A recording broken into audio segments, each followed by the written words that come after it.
בוקר טוב לכולם.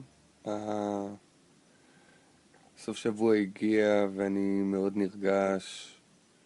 יש המון אנשים שאפשר לפגוש ומאוד חם היום, אפשר ללכת לים. אפשר לראות את הים ואפשר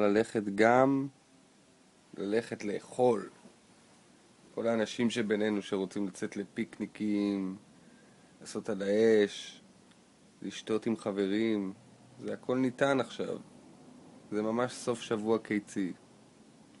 אז לכבוד הסוף השבוע הקיצי הכנו לכם איזה קליפ קטן, משהו חמוד, משהו אופטימי, ואולי אפילו מצחיק לאנשים מסוימים.